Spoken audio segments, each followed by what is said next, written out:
Hello दोस्तों, welcome to market trends. Market trends में आपका स्वागत है दोस्तों।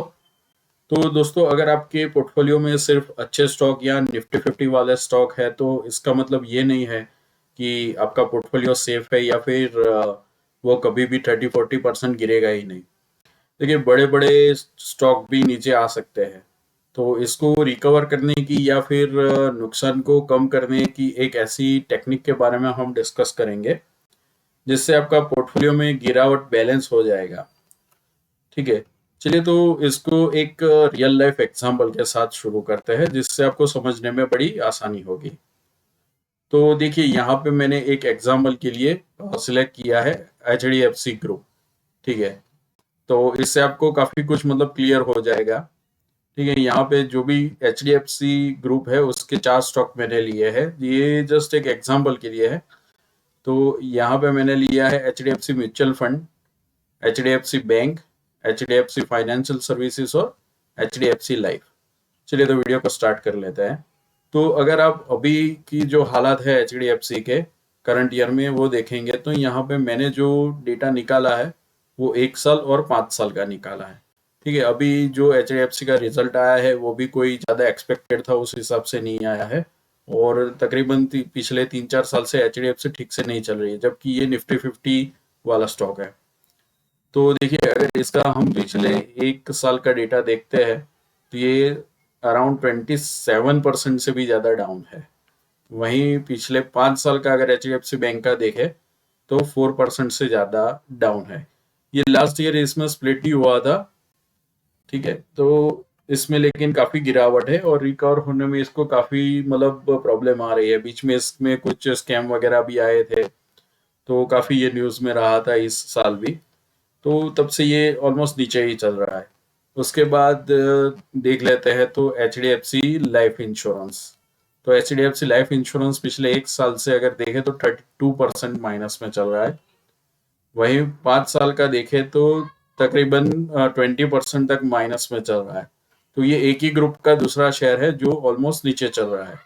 ठीक है, इसके बाद अगर तीसरा हम देखते हैं तो HDFC मैनेजमेंट या मतलब म्यूचुअल फंड वाला जो है, तो ये भी अभी 1 साल का डेटा अगर आप देखते हैं तो देखिए ये समवेयर अराउंड 13% डाउन है। वहीं HDFC सिर्फ 5 साल का डेटा इसमें एक ऐसा है कि जो मतलब 70% अप है।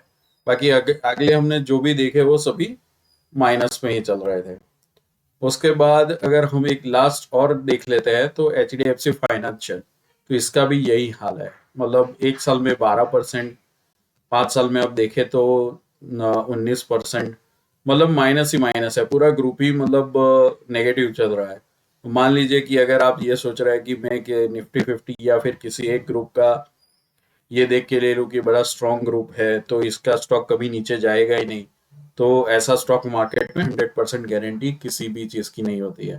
ठीक है, अब मान लीजिए कि आपके स्टॉक में ये सब पोर्टफोलियो में पड़े हैं तो आपको नुकसान हो रहा होगा।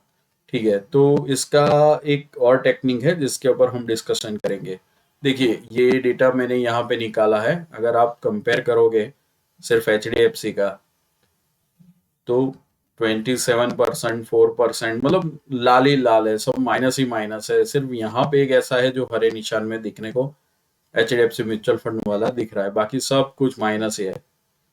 तो अगर आपके पास सभी एक ही ग्रुप के शेयर है तो अगर वो ग्रुप में कोई भी मतलब प्रॉब्लम होती है तो आपके जितने भी स्टॉक है सब नीचे आ जाएंगे।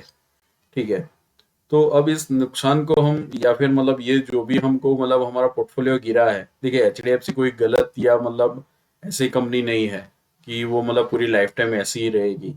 ठीक है, वो फंडामेंटली काफी स्ट्रांग है, लेकिन अभी जो मर्जर हुआ है और दूसरे जो 2-3 न्यूज आए हैं उसकी वजह से ये अभी डाउन चल रहा है। ठीक है, बाकी फंडामेंटली स्ट्रांग कंपनी है और ये जो भी गिरावट है ये कोई परमानेंट गिरावट नहीं है।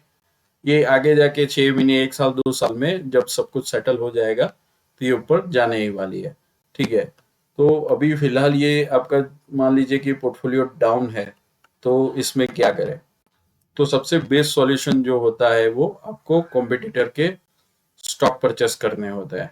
ठीक है, तो मैं समझा देता हूँ कि इससे क्या फायदा होगा और आपको कौन कौन से कॉम्पिटिटर स्टॉक खरीदने चाहिए। तो देखिए एचडीएफसी बैंक था वो भी डाउन है। तो आप जब भी कोई एक सेक्टर का स्टॉक खरीदते हैं, फॉर एग्जांपल एचडीएफसी आपने खरीदा था, तो साथ में आपको ऐसा नहीं है कि मैंने एक सेक्टर में से मतलब एचडीएफसी सबसे स्ट्रांग है तो मैंने परचेस कर लिया तो अब मतलब कुछ गिरेगा ही नहीं।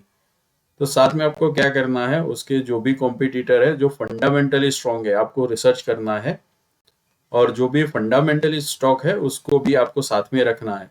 मान लीजिए कि अगर आपने एचडीएफसी के साथ ये एसबीआई परचेस किया होता, तो वो भले नुकसान में चल रहा था बट उसकी रिकवरी आपको यहाँ पे देखने को मिल जाती है। ये एक साल का अगर हम एसबीआई देखते हैं, ये जस्ट एग्जाम्पल के लिए है, तो अराउंड 29% प्रॉफिट में है। इसका अगर 5 साल का अभी अगर आप डेटा देखते हैं तो 32% से ऊपर ही है। ठीक है, तो ये प्रॉफिट में ही चल रहा है। तो अगर एक आपका डूब रहा है तो दूसरा आपको ऊपर लेके आपका जो भी टोटल नुकसान होता है पोर्टफोलियो में उसको ये बैलेंस कर देता है। ठीक है, अब इसके आगे देख लेते हैं दूसरा कॉम्पिटिटर।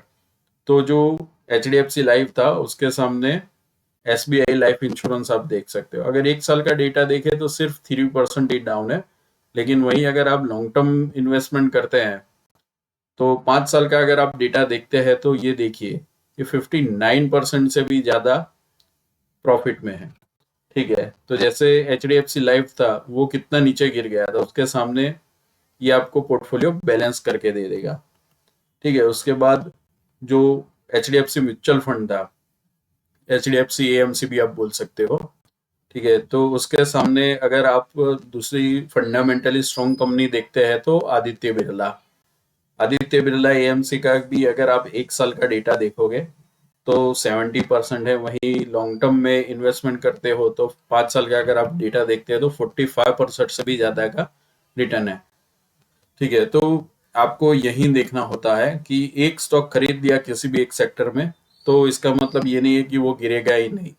ठीक है, आपको एटलीस्ट उसका दूसरा कॉम्पिटिटर परचेस करना होता है। ठीक है, उसके बाद हम देख लेते हैं H D F C H B D के सामने बजाज फाइनेंस।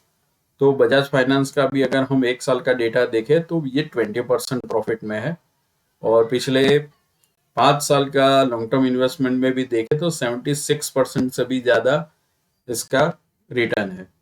ठीक है, तो इसको एक बार यहाँ पे कंपेयर कर लेते हैं। देखिए अगर H D F C bank है तो 4.62% है। ठीक है, यहाँ पे 32% प्रॉफिट दिखा रहा है एस बी आई बैंक। अब H D F C life है तो वो 32% या फिर आप समझ लीजिए कि 20% डाउन है। उसके सामने अगर हम यहाँ पे देखते हैं तो ये 58% है। ठीक है, वहीं H D F C A M C 5 साल का देखते हैं तो 70% है। ये सिर्फ एक ही ऐसा स्टॉक है जो 5 साल में प्रॉफिट में है H D F C group का। ठीक है, उसके सामने अगर आप आदित्य बिरला देख रहते हैं तो 45% है, बट यहाँ पे एक साल का 12% माइनस है तो यहाँ पे 17% प्रॉफिट में है। यहाँ पे अगर सेम कंपेयर करते हैं एच डी बी फाइनेंशियल तो एक साल में 12% जितना है और 5 साल में ऑलमोस्ट 19% जितना माइनस है। वहीं अगर आप बजाज फाइनेंस परचेस करते हैं इसके साथ में तो ये जो भी आपका यहाँ पे नुकसान है वो रिकवर हो जाता। तो देखिए आपको ये समझना होगा स्टॉक मार्केट में कि ऐसा नहीं है कि निफ्टी 50 का स्टॉक है या मतलब फंडामेंटली स्ट्रांग है तो वो स्टॉक गिरेगा ही नहीं। ठीक है, आप जब भी कोई एक स्ट्रांग पोर्टफोलियो बनाते हैं और स्ट्रांग जो भी स्टॉक है अपने पोर्टफोलियो में ऐड करते हैं तो आपको साथ में ये भी देखना है कि उसका कॉम्पिटिटर कौन सा है और वो भी फंडामेंटली स्ट्रांग होना चाहिए। ऐसा नहीं है कि आपको कोई भी मतलब स्टॉक उसका पोर्टफोलियो में डालने के लिए उठा लिया और वो फंडामेंटली स्ट्रांग ना हो। ठीक है, तो इस वीडियो से अब क्या सीखे? देखिए लर्निंग पॉइंट्स ये सीखे कि सिंगल कंपनी का हो सके तो या फिर एक ग्रुप का सब स्टॉक परचेस करेंगे तो ये प्रॉब्लम आपके साथ कभी भी आ सकता है। ऐसा जरूरी नहीं है बट ये पॉसिबल है। स्टॉक मार्केट में किसी भी चीज की गारंटी नहीं होती है। ठीक है, दूसरी चीज हम ये सीख सकते हैं कि देखिए ऑलवेज आपको फंडामेंटली जो भी मतलब स्ट्रांग है ऐसे एक स्टॉक के साथ में दूसरे स्टॉक जो भी कॉम्पिटिटर होते हैं एक या दो परचेस करने चाहिए। बहुत सारे परचेस करने की जरूरत नहीं है। अगर आपने कोई एक लिया है, जैसे मैंने एच डी एफ सी बोला, तो आप साथ में मान लीजिए कि एक्सिस बैंक है या फिर एसबीआई बैंक है, तो दोनों फंडामेंटली स्ट्रांग है, तो दोनों निफ्टी 50 वाले स्टॉक है, दोनों आप यहाँ पे परचेज कर सकते हो, ऐसा आप बोल सकते हो। ये कोई रिकमेंडेशन नहीं है, ये जस्ट एक आपको स्टडी के लिए मैं बता रहा हूँ। ठीक है, तो आपको ऐसे रिसर्च करनी है। और अगर मान लीजिए कि पूरा सेक्टर ही डाउन है, जैसे मान लीजिए कि कोई बैंकिंग सेक्टर ही डाउन है, जैसे अभी आईटी सेक्टर एआई की वजह से डाउन है, तो उसमें आप कुछ नहीं कर सकते, फिर आपको वेट ही करना होगा। ठीक है, जैसे मान लीजिए कि अभी इन्फोसिस भी डाउन है, टीसीएस भी डाउन है, एचसीएल भी डाउन है, तो ऑलमोस्ट पूरा आईटी सेक्टर ही डाउन है। तो उस केस में आप कहीं नहीं कुछ नहीं कर सकते। अगर वो फंडामेंटली स्ट्रांग है और सेक्टर प्रॉब्लम है, कंपनी का अंदर कोई प्रॉब्लम नहीं है, तो आपको वेट करना पड़ेगा। ठीक है, वो परमानेंट नहीं होता है, कभी ना कभी वो इन फ्यूचर में रिकवर हो जाएगा। तो दोस्तों, आशा करता हूँ कि आपको इस वीडियो से कुछ सीखने को मिला होगा, और कुछ सीखने को मिला तो प्लीज़ वीडियो को लाइक कीजिए, चैनल को सब्सक्राइब कीजिए, और इस वीडियो को जो भी बिगिनर्स है उसके साथ ज़्यादा से ज़्यादा शेयर कीजिए। तो चलिए मिलते हैं अगले वीडियो में। Thank you.